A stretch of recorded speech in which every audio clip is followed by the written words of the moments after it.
Welcome back. Today I'm taking a look at the Fenix WF26R. Let's check it out.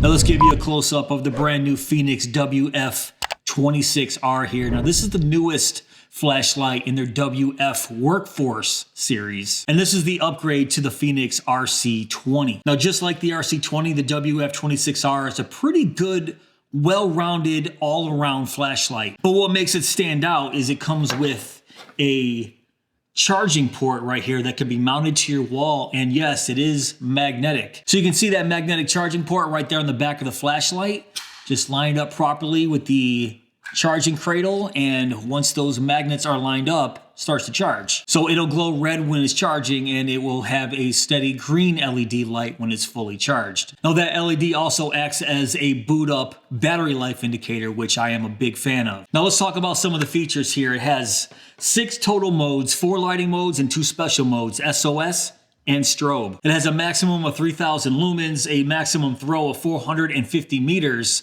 and a maximum runtime of 44 hours. Now, of course, that 44 hours comes on its lowest mode, which is Eco. It's impact resistant up to 1 meter and has an IP rating of 68. The 6 means it's completely dustproof, and the 8 means it's submersible in up to 6 feet of water. Now, let me give you guys a nice look right down the barrel there at that Luminus SST70 cool white LED. Has a lifespan of about 50,000 hours, and the cool white is right around 6,000 to 6,500 Kelvin. Now I do like the choice of the Luminus SST70. I have a lot of Fenix flashlights with that LED, so I am very familiar with it. And you can see just how deep it sits within that smooth reflector there.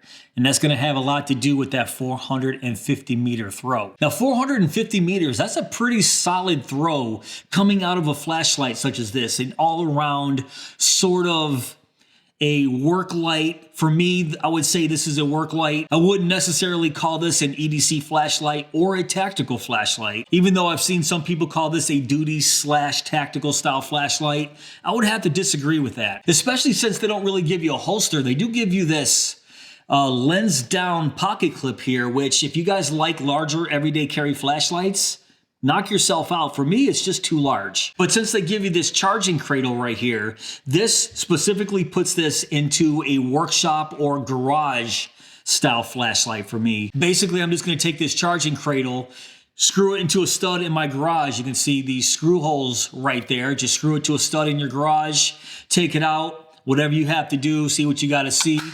Plop it back in there and charge. I would never carry this as an everyday carry flashlight. I wouldn't really recommend this as a tactical style flashlight for a police officer or law enforcement either. And we'll go over that when I talk about the UI, why I don't really recommend this flashlight as a tactical style or patrol law enforcement style flashlight. Now let's take a look at what's on the inside here.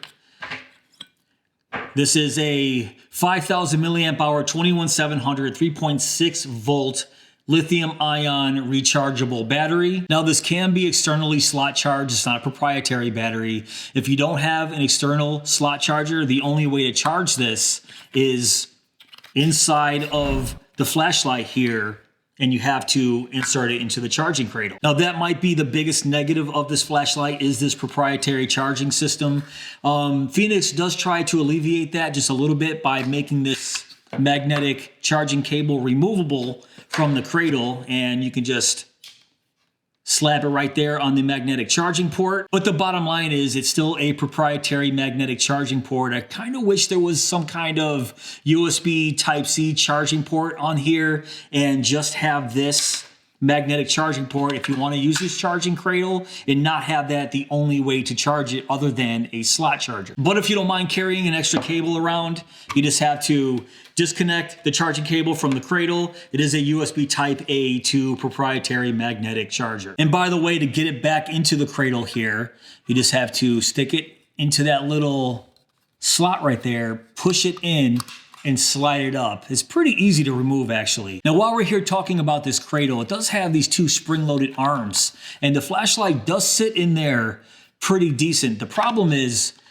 I rarely get this thing to sit in perfectly the first time. I usually have to stick the flashlight into the cradle and then just kind of search around for that magnet, and then there you go. Also, even though the WF26R is the upgraded version of the RC20, the cradles are not compatible, meaning if you have the RC20, you can't use this flashlight and put it in the old cradle, or vice versa. They're just different charging cradles. And before we start talking about the modes and the UI, let's take a look at this body here. Typical Fenix quality. It's made of 6061 T6 aluminum. And even though I feel like for me personally, this is too large for everyday carry, it still feels very nice in the hand. It has a nice size to it. The knurling here on the body isn't too aggressive. There is no anti-rolling spots or anything like that. The only thing to keep it from rolling is the pocket clip right here, which is a split ring pocket clip, and yes, it is removable. There is somewhat of a crenellated bezel here. It's not very sharp.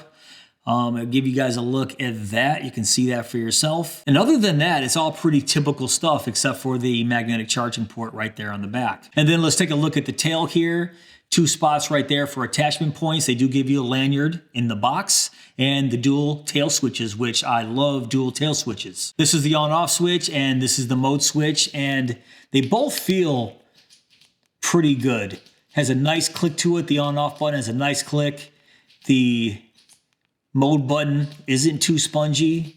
It actually feels very, very nice. And now let's talk about the dimensions. It has a length of 6.14 inches, has a head diameter of 1.59 inches, and has a body diameter of 1.05 inches. And according to my weight test, it comes in at 7.82 ounces. That's including the battery.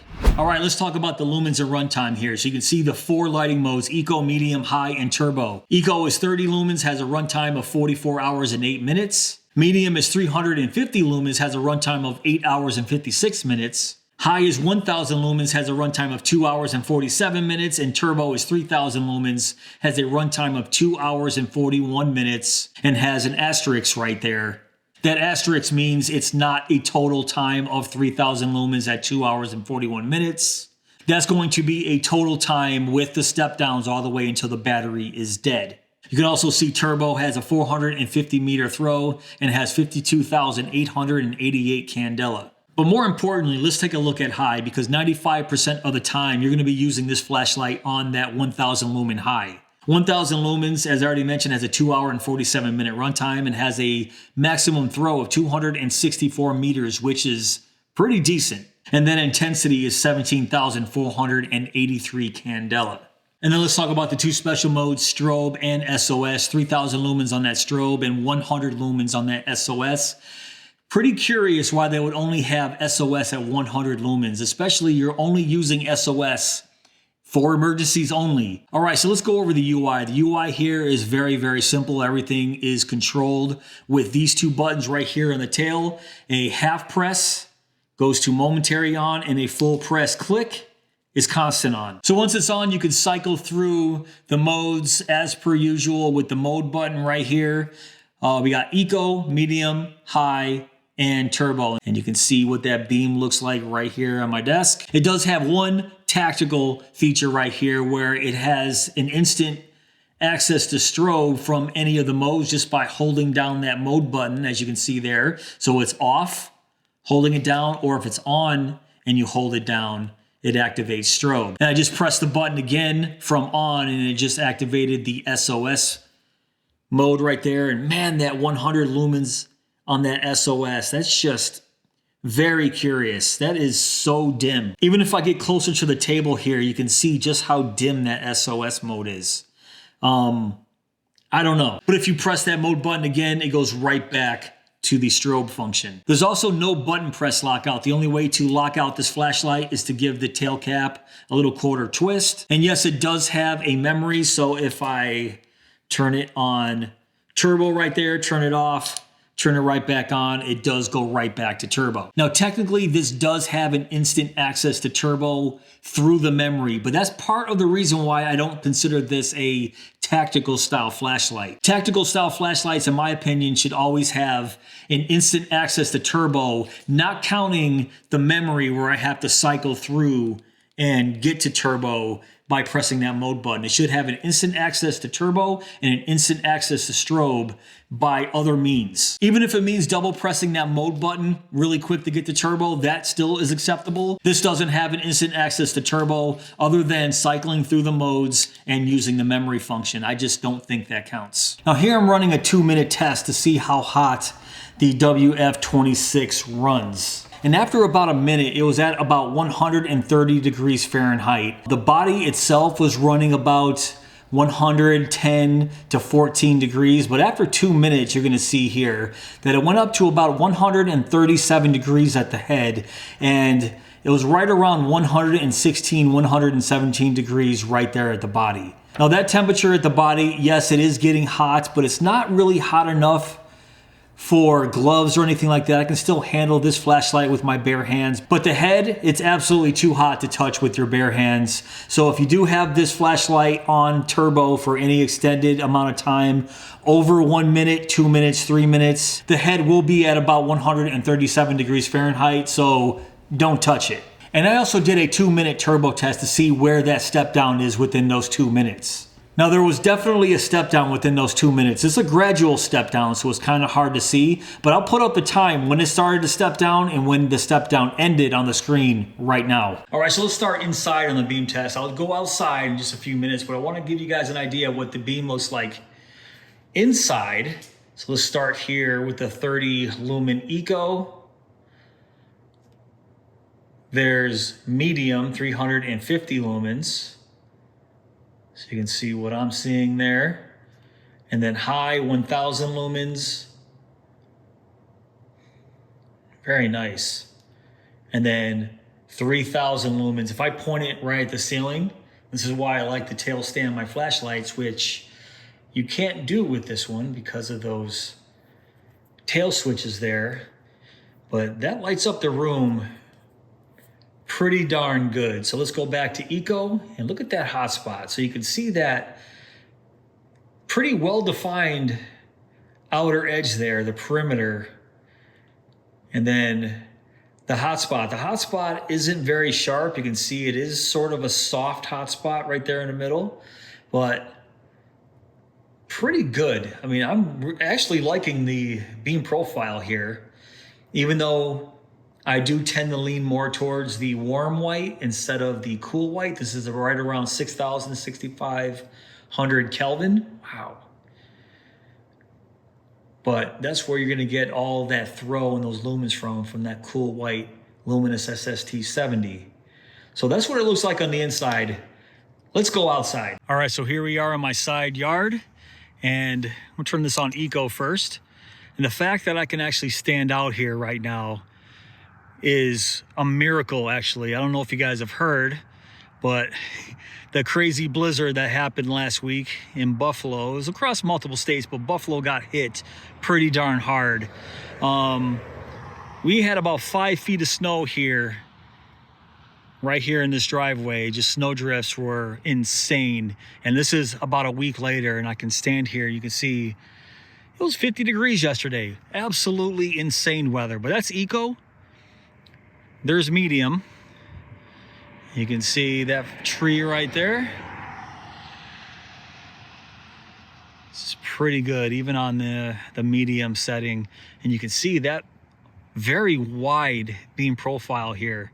You can see what I'm talking about. That outer edge is pretty sharp, but that spill is pretty sharp, but that hot spot is pretty large and kind of soft, which is not a negative. Just want to point it out. There is high, 1000 lumens, sweep across. And I'll put up the distance between those back trees and the structure right there as normal. And this is turbo, 3000 lumens, sweep across the field here. Wow. Give you a look at that beam. Now that tree isn't too far. I think it's about 30 feet away if I remember. But you get a good idea of what that beam is doing. So let's switch spots and I'll do this again. All right, so I just switched spots in my side yard, a little bit closer to that back line right there. And this is Eco. And it is kissing those trees right there. As you can see, it's very slight, but it is hitting them.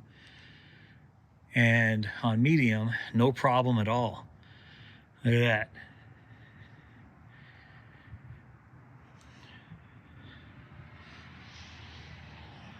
Sweep across there. There's high. So like I said, 95% of the time you're probably going to be on high mode. That 1000 lumens, was it 284 meters of throw is, I mean, that's plenty for everyday use. And if you have to save that turbo for emergencies, if you have to see that full 450 meters, which is boom right there. See, not a problem hitting anything. I mean, this is pretty close. I will say those are about, what, 100 feet away? I'm not exactly sure. I'll put up the distance. There's the structure that you saw earlier. See if I can see any deer back there. Deer love my side yard. Something, it looks like something's right there. What is that? Something is definitely right there. Oh, is that a skunk? Oh, you stay right there, buddy. That's definitely a skunk. So we'll be good if you stay right there. Anyways,